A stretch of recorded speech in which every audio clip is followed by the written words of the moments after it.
Die Dark is a dark comedy in space with some crazy characters and a whole lot of goofiness written by Hayashida Q. The story follows a young boy named Sanko and his Paggy, a Vakian, as they attempt to survive the constant danger of seemingly everyone in the galaxy trying to collect Sanko's bones.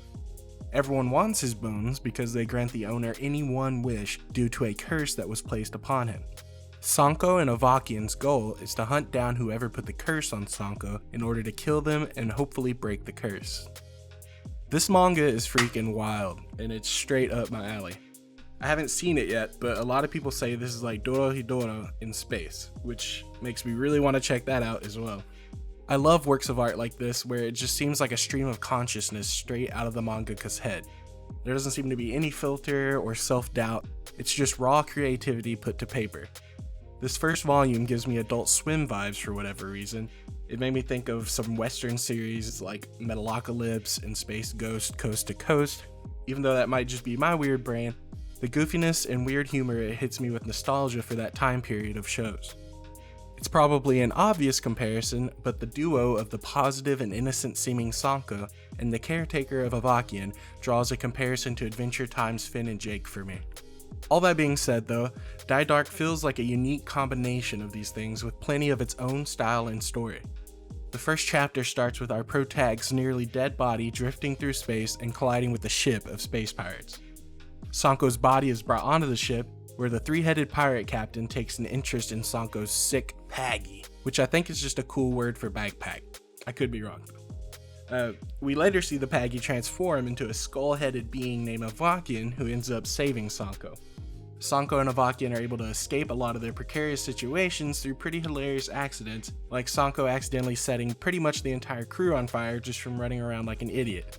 In this first chapter, we get our first look at Sanko's life-absorbing bone axe, which is just a sick weapon, and there are so many little things like that that are really creative, like Avakian's mouth container thing opening up just from pulling the handle on his head and launching Sanko's axe out of his face. It's just goofy and unexpected in such a good way. We then get a flashback to Sanko at a school under the alias of Meatball Spaghetti, which is fucking hilarious. Here we unravel a small mystery of sick kids at this giant academy and meet one of the coolest characters ever, Shimada Death. This character design is metal as hell, and from the 6 eyes to the creepy tentacle mouth thing that's kind of like a surprise, the dark priest outfit and the OP ability just to kill people in whatever way they want, I guess, like the explosive death they deliver to one of the mini buckets. There's a race called Mini Buckets from a planet called Mini Bucket. They're just little people with buckets on their heads, so that's a thing.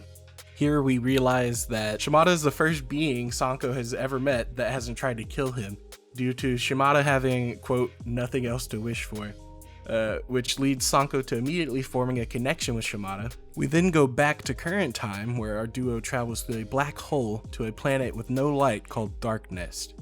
Here they go through an RP-style shopping scenario and grab a core for their ship, which is a giant bone dog with a medium-sized bone dog AI in the shape of a gummy bear in a center console.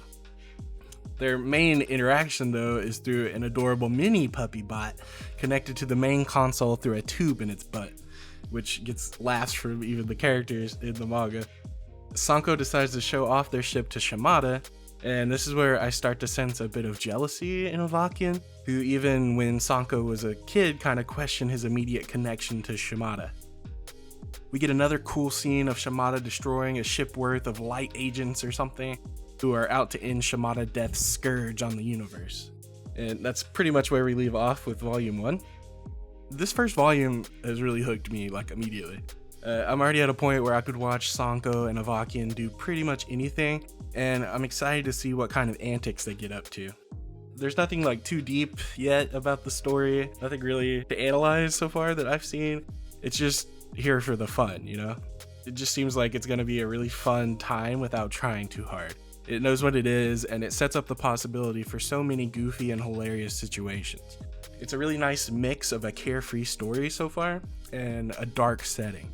Personally, I've never seen a mix of these ingredients like this, and it has turned out to be pretty great. If we continue to get this unfiltered spillage of Hayashida's creativity funneled into the sandbox they've created that has been set up in the first volume, then I know this story will be a blast. It's definitely one of the more unique and creative stories coming out right now that I've seen anyway. The art style is also really cool and it's unique for me. Granted, I haven't read that many manga series compared to a lot of people. I'm really just getting started on my manga journey, but I haven't seen any other mangaka really draw like this, so it's just another way in which this story is fresh. It's also nice to have a story that is very heavily reliant on its comedy. Other stories I've read have had their fair share of humor, but I usually gravitate towards stories with a darker tone. So there's usually a gut punch waiting a couple pages away from any good joke. Here though, it's funny and it just stays funny. It's uplifting in that way despite its dark setting.